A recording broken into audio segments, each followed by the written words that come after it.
Okay, so here we're doing a little bit of grooming work with Rocco.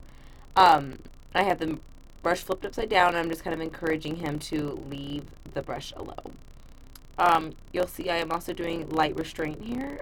We want to get him used to opting into a behavior, but also if we got to get stuff done, we got to get stuff done, and being used to being slightly restrained and feeling safe in that. It just kind of gets him more jazzed up. So we change gears and get him a lick mat. With a lick mat, I am able to do most things with him. He still tries to get at the brush some of the times. I've noticed that while I'm brushing, if I also pet in the same areas, he's a lot more tolerant. So you'll see me kind of pulling up on the hair, kind of using my other hand to touch him as well, rake my other fingers through him, and he seems to tolerate that a lot more. Okay, so here we are practicing a little bit of leash walking skills. Now, when they're this young, we don't have many expectations for them at all. We want to make walks fun and exciting. I want to encourage sniffing and exploring, while also rewarding good behaviors.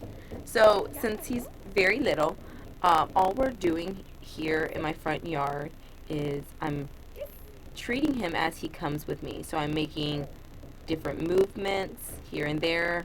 Here I'm going to ask him for a few behaviors to see how comfortable he feels outside, and he does great.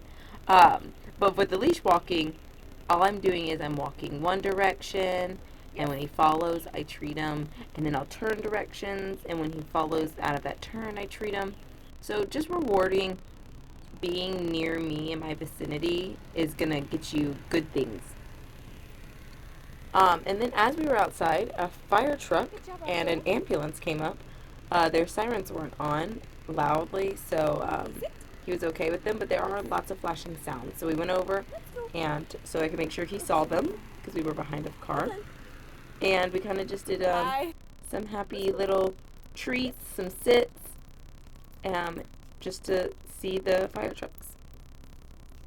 Okay, here we are again later in the day, kind of doing the same thing. So we're walking a little further this time. I am treating him for being close by. When he goes off and sniffs, though, I stop and let him explore, especially with puppies that are a little softer. He's a pretty confident guy, but he is cautious of things, which is totally okay at this age. But I do want him to explore and sniff and engage with his environment without me necessarily. So it's that fine line of engagement with me, engagement with your environment, and kind of a good balance there. But he does really, really well. And he's so happy. His little bounce.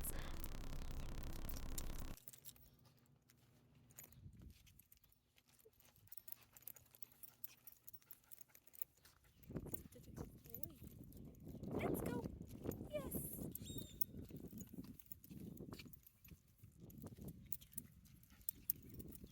You're bouncing.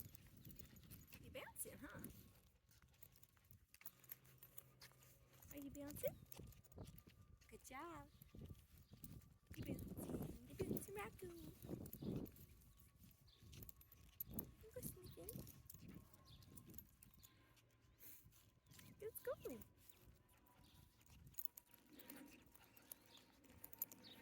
Can you find it?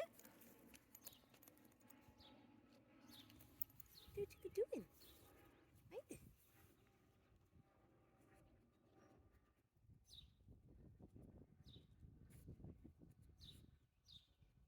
Good job.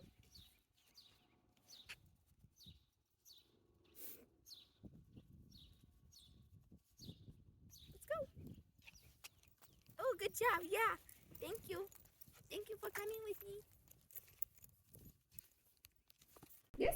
Okay, so here's us working on a new behavior, which is touch.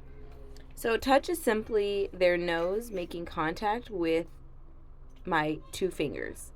So this is the very beginning stages of it. So all I'm doing is I have two hands behind my back, one with treats, one without. I present him my finger right in front of his face. He goes ahead and touches it with his nose, and then he gets marked and treated for it. It might seem like a silly behavior, but it's something that we can use for lots of different things. We can use it as an alternative recall. I kind of like to use it as a reset for dogs that are having a hard time in certain situations and aren't really getting what we're doing. I let them have an easy win. Give them a touch.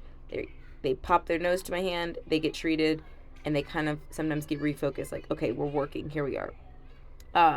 There's lots of other things to use with a touch that we can go into further if you would like during his session.